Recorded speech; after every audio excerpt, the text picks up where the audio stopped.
Hi guys, this JK production Sri Lankan Tamil cinema. நான் உங்கள் youngsters Aravind. எல்லோரும் ஊர்வசி படம் பார்த்துருப்பீங்கன்னு நினைக்கிறேன். செம்ம பண்ணான ஒரு படம். அந்த படம் ஸ்டோரி ரைட் பண்ண ஒரு விஜே அவினாஷ் எங்களோட இருக்கார். அவர் இதுக்கு இல்தக சையான ஒரு படம் ஸ்டோரியும் டிரெக்ட் பண்ணார். இவர் ஸ்டோரி எழுத அவங்க அண்ணா டிரெக்ட் பண்ண ஒரே கூத்தாக இருக்கும். சரி ஜோய், சொல்லுங்கள், இந்த ஸ்டோரி எப்படி நீங்கள் எழுதுனீங்க? அதாவது நான் கிறிஸ்டோபனும் இருக்கார். அவர் பார்த்துருக்கேன்.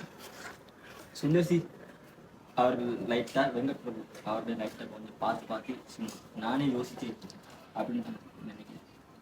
ஓகே, அப்போ நீங்கள் ஏன் பிரவீன மச்சு மட்டும் படம் ஸ்டோரி எழுதுறீங்க?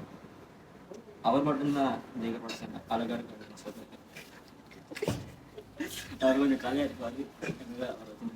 அவர்கிட்ட செட் ஆகுங்க. ஓகே, அடுத்து நான் விஜய் அவினாஷ் கேட்போம். விஜய் அவினாஷ், உங்களுடைய 25வது டிரெக்ஷன் படம் எப்படி ஃபீல் பண்ணுறீங்க? ஊர்வசி என் முதல் ஷார்ட் ஃபிலிமில் ஹீரோவாக நடித்தது சசியும் என் தம்பியும் தான். இன்னைக்கு தம்பியோட ஸ்டோரியே நான் 25வது படமாக டிரெக்ட் பண்ணுறது நினச்சி ஹாப்பியாக தான் இருக்குது. ஓகே, இப்போ மை ஸ்டேட்டஸ் இலங்கைக்கு அப்புறம் உங்களோட டிரெக்ஷன்லேருந்து ஒரு படம் வரலை, நீங்கள் டிரெக்ட் பண்ணலை, அது வருமா? எந்த டிரெக்ஷனில் ஒரு படம் ரெடி ஆகிட்டு இருக்கு. 50வது ஜேகே ப்ரொடக்ஷன் 50வது படம். நிறைய ஆர்டிஸ்ட் இருக்காங்க. கண்டிப்பாக நிறைய அப்டேட்ஸ் வரும். அதுக்கு வெயிட் பண்ணி பாருங்கள். ஓகே காய்ஸ், கண்டிப்பாக அடுத்து இன்னும் 4-5 படங்கள் இருக்குது. 50வது படம் தான் விஜய் அவினாஷ் டிரெக்ட் பண்ணுறேன்னு சொல்லியிருக்காரு.